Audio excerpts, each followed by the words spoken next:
I hate all human beings, Palestinians and Israelis. All humans are a psychotic scourge to this planet. Whites, blacks, men, women, heterosexuals, homosexuals, Republicans, Democrats. Shit, I even hate vegans. But I remain a vegan activist because vegans cause the least amount of harm to the animals and the entire planet. Let me be extra clear about this. The Holy Land does not belong to the Palestinians or the Israelis. It belongs to the animals. This whole planet belongs to them. We're just sick, psychotic house guests who refuse to leave the party.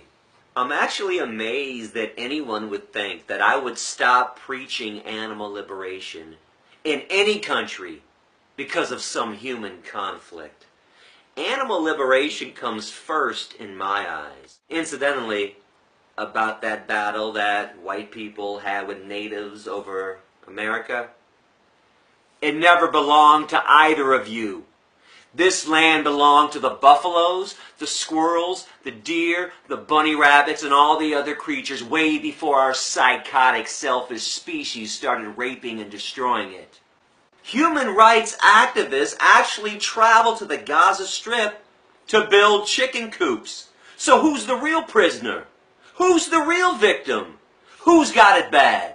Humans or animals? I'm really amazed that so many people want to debate which humans I hate more, when I have clearly stated time and time again that I hate all humans. Animals are the only beings that matter in my eyes, and I'm entitled to that opinion. I never signed up to be a human rights activist, so don't make me out to be one. I would never go to jail, nor give up my freedom or my life for any human rights cause, because we are monsters. We are warmongers, tormentors, beheaders, terrorists, and rapists of humans and animals. But even though I say that I hate humans, I am no violator of human beings. I am not a hypocrite, unlike the human rights activists who are in constant violation of principles of equality every second of every day.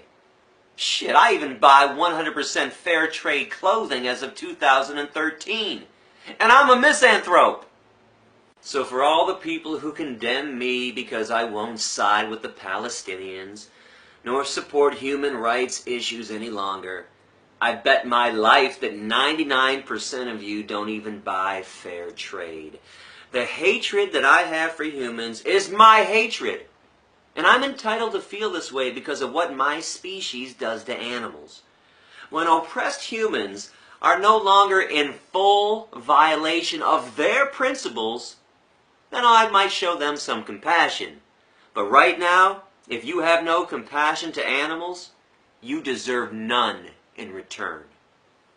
Do you realize in America that when blacks were freed from slavery, they were given 40 acres and a mule? They were actually given a fucking mule! The freed slaves were given a slave. Who's got it bad? Blacks or animals? When Hurricane Katrina devastated New Orleans in 2005, it took the government 5 days to rescue black people who were left behind, proving that racism is alive and thriving in America. But guess who's got it worse?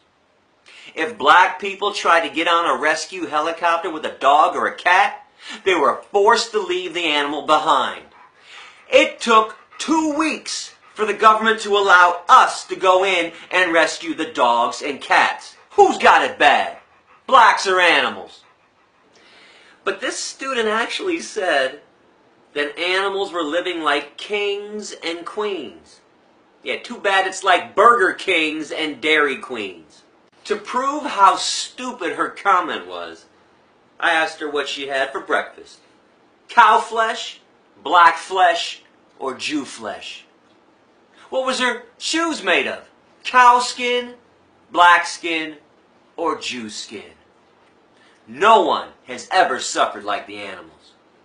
Moreover, as black people have been marching the streets of America because a bunch of psychotic cops have been murdering them with near impunity, at the end of the day, these protesters are going home to eat murdered animals.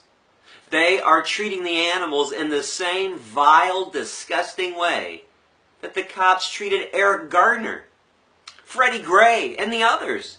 What a lovely display of hypocrisy right before our very eyes. But does anyone have the guts to call them out besides me? Just like I've called out the pathetic Palestinian human rights sympathizers? Oh, and here's one more group of psychos who need to be called out. The Hindus in Nepal, who murder hundreds of thousands of animals every 5 years in a festival of murder for their Hindu gods. How wonderful these scumbags are. The only travesty with the recent earthquake there was that every motherfucking Nepalese who took part in this festival or who stood by silently didn't die. Fuck them and anybody who donates money to help them recover. I could go on, but I think you get my drift. Free the cows, and the chickens, and the pigs, and the turkeys, and every other creature that has been marginalized, oppressed, enslaved, raped, and murdered by human beings. Then we'll get to the human rights shit, instead of the other way around. Destroy speciesism first, then destroying racism, sexism, heterosexism, classism, and every other ism will be in reach. Otherwise, we're going to live in the same circle of violence for eternity. Until animals are included in all discussions of equality, to hell with any two-legged oppressed creature who can't even realize the oppression they are actively taking part in every time they sit down to a meal or buy a pair of shoes. In your talks, you talk about speciesism being the first form of hatred that we teach children. And what do you say to the people who go on and reply to that with, saying there's far worse stuff, like people are getting raped and murdered and stuff like that, and say like we should deal with the human suffering before we worry about the animal suffering? How do you respond to those comments? Well, they're missing my point completely. What I'm saying is that if you got rid of speciesism, you wouldn't have the rapes. Mm-hmm. You wouldn't have human suffering. You wouldn't have racism, sexism, heterosexism, anti-Semitism, classism. Again, if you teach a child growing up that a spider, a mouse, a chicken, weak, even insignificant beings in many ways, deserve their right to be free. When that child grows up and encounters different sizes, shapes, and colors of humans, how are they going to learn to hate? Because that's what it boils down to. Sizes, shapes, and colors. So if you teach peace from the beginning, you get rid of racism. So the root of all that hatred, the rapes, the tortures, the Holocaust that have been going on, not just to the Jews, the Armenians, and many other groups of people around the world, you got to attack the cancer at the root. And we've learned to kill and torture each other effectively because we practiced on the animals first. So I will say again, if you want to get rid of the human suffering, get rid of the animal suffering, because we've been trying to get rid of human suffering for thousands of years. No success, not even close. So how about we stop the old pattern and do something new? Get rid of the old, try something different. Try putting peace into your body instead of death and discrimination and torture and violence. Because that's what happens in a slaughterhouse. It's horrible. These animals are terrified. You make your body a walking graveyard of violence, and you wonder why we're a violent species? And people wonder why I say during my speech we're a sick, twisted mistake of a species. Look what we do to the animals, and then what we do to each other. The Israeli flag, for example, which is nothing more than a piece of fabric. The Bible, which is nothing more than a book comprised of ink and paper, actually stir up more emotions than the murder of animals. If there were a barbecue outside this building today and people were cooking up steaks and hamburgers, there'd be a party. People would actually celebrate the cow who was killed, the person who killed the cow, and the chef that seasoned her dead body.